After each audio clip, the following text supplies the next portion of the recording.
podcast.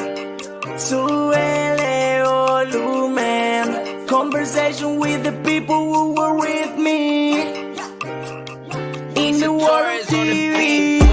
Carlos Tonight. Historias de un reportero. Carlos Tonight. Dale que viene lo bueno. Bienvenidos and welcome to Carlos Tonight. I really appreciate your support. Thank you for listening and, of course, for watching. I'm really excited to introduce you to my guest. His name is Dr. John de Oca. He is a board-certified nurse practitioner. He is also a relationship expert, coach, mentor, and teacher. He's also known as the Relationship Prescriber Dr. John de Oca. Thank you so much for being here. I do appreciate it. How are you? I'm very good. Thanks so much for having me. Thanks for being here. So let's get into it. I know there are a lot of different types of relationships, like a relationship with your boss and your family, friendships, romantic relationships. In a recent blog, you wrote about the relationship with ourselves. Tell us why that's so important. So crucial. And, part of this has a very spiritual component, but really it's our inner self that dictates our outer world. And I've come to find that myself in my own experiences and just working with clients. So it's really important just to have a good sense of self. Also know what you want, what works for you, what jives with you, because this will create better relationships for you. And I think that's so important to remind people that, you should always put yourself first. From personal experience, it can be a tough thing to do. Dr. de Oca, how would you start that journey to loving yourself? Yeah, I think it's an ongoing process. I don't think there's any simple route to it, but what I've come to find working with enough people and talking to enough people about their own journeys is that it's more so like, how much pain can you endure before you start working on yourself? Like, when is your comfort zone going to come to an end, to the point where you want to really take a good look at yourself in the mirror and say, what's going on? What am I creating? What's my part in all this? And how can I make things better for myself? Do you think having an issue with not loving yourself kind of damages your future outlook in terms of finding a partner, or maybe having a better relationship with a boss or family? I do. So I think, some of it's at the subconscious level, but I think how we feel about ourselves will relate to the kind of experiences we're having with people, whether it be romantic partners, friendships, family members, bosses. I think when it comes to the working relationships, sometimes we come in a culture where someone's dictating our worth to us. They're doing evaluations on us when it comes to performance and things like that. So we're so ingrained in looking to these external parties for validation, as almost like reactionary to everything that we're doing, versus kind of being proactive in what we're setting forth and what we're willing to tolerate. Absolutely. I read a quote the other day that said, "You can't love other people until you love yourself." And it holds true as we talk about relationships today. How would you define a healthy relationship? I think a healthy relationship is really based on the dynamic between the two individuals, and it'll look different for everyone because, we're all different people. However, I would say, a healthy amount of communication, a healthy amount of conflict as well, and conflict resolution. I think that's a big navigator of how healthy the relationship is. If there's no conflict within the relationship, it may seem all pretty and shiny on the outside, but all it takes is to pull that one thread and the relationship will come tumbling down. Now, a lot of times people are able to see all those red flags as you meet somebody that you're not able to see because you're so deep into that relationship, whatever type it is. What are the signs that this relationship is not a good one? So red flags is tricky for me. I think, we use the term red flags, that's so cautionary and everyone needs to get out right then and there. And I don't find that necessarily to be the truth. What I do find, though, is that red flags are something that we should kind of pause and stop and notice and actually be curious about, more so in the beginning of us getting to know someone. And just exploring those behaviors more than, tapping into our fear or our inclination to leave. That's not me saying that we need to ignore red flags, but let's do more about being curious about others versus like tapping into cynicism and ruining something that could be potentially a good relationship for us. So that answers your question. Yes. So I've been on both sides where I was going towards a relationship and I saw the red flags, but I was ignoring them. I have friends who can't see the red flags. I usually give my opinion and kind of step back and let them figure things out for themselves. Is that a good thing to do, or what's your advice? Ultimately, you have to. And this is where my own relationship philosophies, especially in the romance setting, on chemistry come into play, because chemistry has us acting so outside of ourselves where we're easily able to ignore these red flags or throw them under the rug because we're so, into the attraction, and all these chemical receptors in our brain are on overdrive. So we're not necessarily seeing straight. That being said, being a bystander to someone ignoring red flags, the most you could kind of do is just guide them. And eventually you have to pull back too, because this could also, it could Damage your friendship? damage your relationship with the person. Yeah. So I think this is a good segue into my favorite type of relationship, and that's friendship. I know people come into your life and they stay a while and then they leave, but there are some friends that stick around for a long time. I have a friend named Martha who I met in freshman year of high school. She was my prom date, and we've been friends ever since. And I was, at her wedding, and every time we talk, it's just laughter and just joking. And we can go long periods of time without talking to each other. And when we do pick it up, it's kind of like where we left it off. How do we spot a good, genuine friend, and how do we keep them? I think you have to get very clear on what friendship is to you. And there's different levels of friendship. I may have a friend that I go to the gym with, but like, am I sharing deep stories about myself? Am I going to them in need? It really depends on the individual. And that's why, going back to what we spoke about in the beginning, it's so important to get that sense of self. I have clients that I work with on their friendships. They might not feel as close as you do to your friend from high school because you're not in contact that often. So it's really kind of being clear on what works for you and what doesn't. And just because something doesn't work doesn't mean that friendship is no good, but maybe we need to almost recategorize that kind of friend in our mind, because sometimes, we could know someone for a long time and, we could have tons of laughs and tons of good times, but maybe when we turn to that person in a time of need, they're not there for us. This doesn't make them I'm a bad person, but like these things kind of bring to light, like how close that friendship really is, or where we could kind of like put them in the box in our mind. Yeah, I was checking out your blog about this topic, and I was reminded of some of the people in my life where I have one person that usually just talks about himself and never asks, "Hey, how's your day?" Or I have that friend who started dating somebody and then just drops me like a bad habit, only to come back just when they have problems. Is that something you see a lot of with your clients? It is. I don't necessarily think these are bad friends, but more so victims of conversations that we need to have to kind of set the boundary. So letting someone know that, I love you as a friend, but we can't just have a friendship when you're single, or we can't just have a friendship when you're, going through rough times. Like, I'm a person too.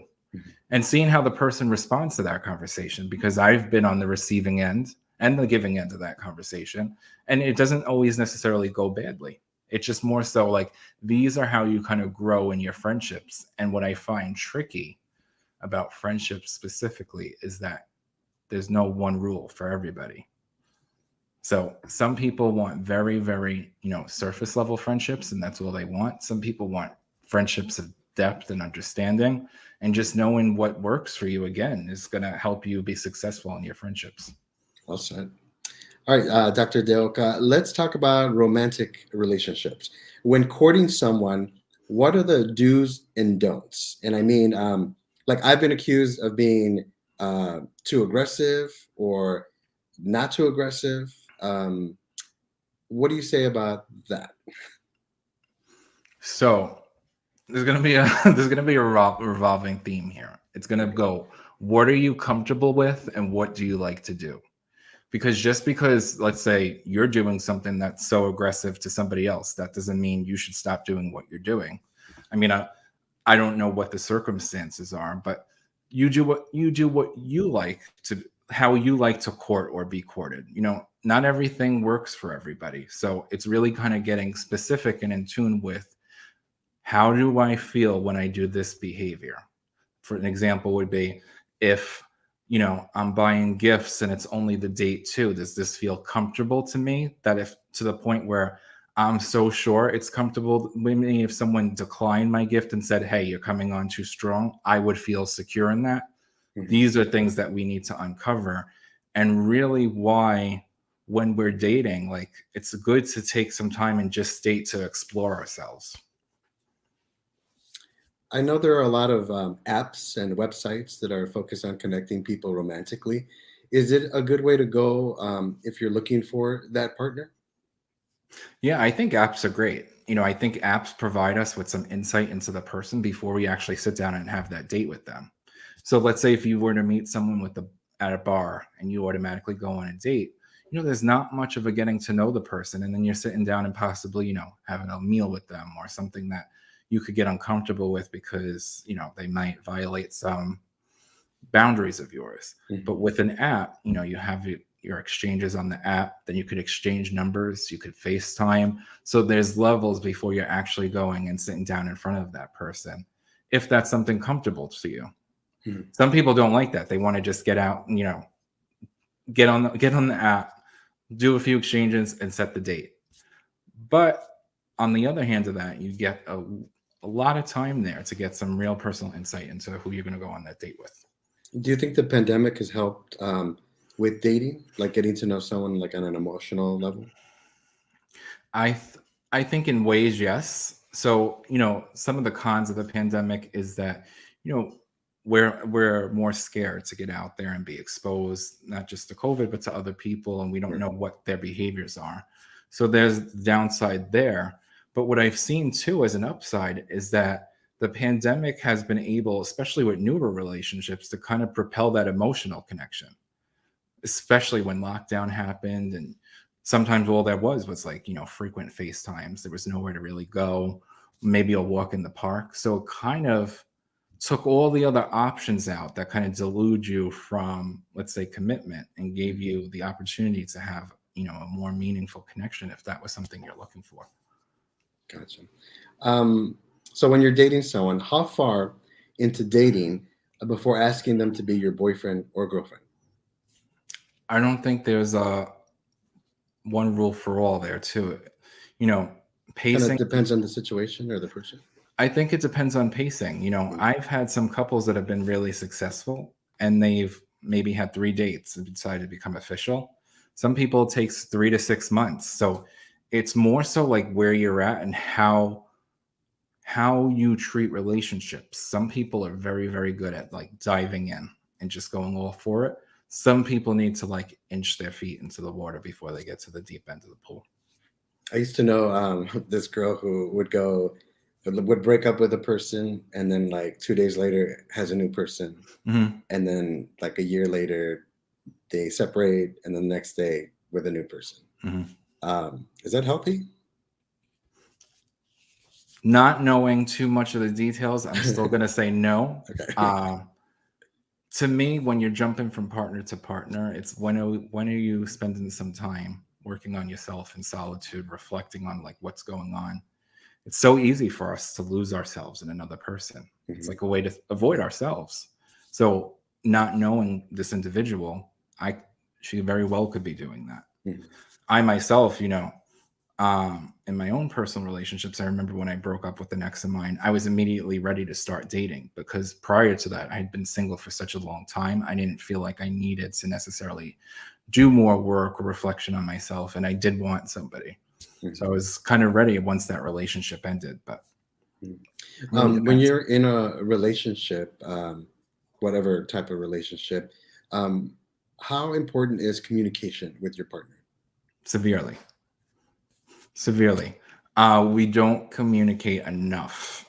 And even if we feel like our communication's good, sometimes it's not necessarily the type of communication we need to have. So responsiveness doesn't necessarily equate to a well communicative relationship. It's how do we respond to conflict? How do we express our needs to each other? How do we kind of set the tone for things that we want and are willing to accept? Although a recent study showed that a lot of people are okay with just being single, there are many people like me who just want a happy ending. Does that exist in our world today? I think as an eternal optimist, I think it does. It's just more so how much work do you want to put in to get there so that it stays happy? Gotcha. Let's see. All right. The relationship prescriber, that's what you're known for. Tell us more about your practice and your services and where we can find you to ask questions about relationships or dating or anything like that. Yeah, so I'm a nurse. I've been a nurse for 15 years. Then I became a nurse practitioner, and I was working in the plastic surgery setting for a long time. And then at that time, I was like, I want to form this business model where I'm helping people on their appearance because that was really important to me, but also helping them on the internal features as well. So their relationships, their communication skills. As I was moving forward to try to develop that business model, like I just felt an extraordinary amount of fulfillment helping people on their relationships. My doctorate actually is on professional relationships and how to fix hostile work environments, workplace bullying, peer relationships that have gone sour. So I ultimately, just discovered for myself, relationships are at the center of so many things that we do and how we justify meaning and fulfillment into our lives. So I wanted to help people in that way and build a business that would look at all different relationships. One thing that is funny, I did a consultation recently with two business partners. And that was a first for me because yes, I do work relationships, but it's usually like at a corporate setting where I'm being asked to come in and give an assessment and like recommendations of teaching and work and things like that. But it didn't even dawn on me until recently, like how much business partners could struggle in getting their needs met or when they're having conflict. So when most of my clients are here because of romantic relationships, but I always had the understanding that let's look at all of our relationships and how we show up for those before we delve into like the more important one, which is the romance, because the other ones make up the bulk of our everyday life too. And how we're showing up in those will dictate kind of how all our relationships are working in conjunction with one another. So that's what I spend my time doing. I work with individuals either on the corporate level or one-on-one and looking to, expand and reach more and help more people. I'm in the process of developing some courses. I'm really trying to get my writing out there now so that people could get more messaging and understanding and kind of just like take a message for the day that maybe they don't have the time or the finances to, dedicate to coaching or therapy or anything like that. So that's how the Relationship Prescriber got formed. I've been around this is year 4 for me. Congratulations. Thanks so much. Yeah. So ultimately it's my life's work. I love talking about this stuff. In terms of finding me, I'm on Instagram, The Relationship Prescriber, and I have my website, therelationshipprescriber.com, where I have my blog as well. Yeah. And are you able to do like online consultation and stuff? Yeah. So since COVID, pretty much everyone I'm seeing now is online. Oh, okay. Going back and forth to, mask mandations, this and that. It's just more comfortable for everyone that we interact online or on the phone it's been working good so far. So not just people in your area, but across the country, would you say? Yeah. I would say I have more people on the West Coast than I do on the East Coast. Gotcha. Any or every age group, I would assume? I will work with every age group, but typically it's the younger adults, so like 30s, 40s, even some 20s. But I'm willing to work with any awesome. age group. Yeah. And do you have any upcoming programs or maybe seminars that you're working on that you can share with us today? Yeah, so the two things that I'm working on right now, they're probably going to be the second half of the year, is going to be a dating specific course and a friendship specific course. Those will all be online. Sign me up. But this way it's self-paced and everyone could kind of go at their own pace. They'll have access to me to answer. I can answer any questions that they may have along the way. And to me, it's just the best way to kind of reach everyone through COVID. Absolutely. All right, Dr. John De Oca, thank you so much for your time. I do appreciate it. God bless you, and look forward to maybe talking to you down the road. Thank you so much. Thanks for having me.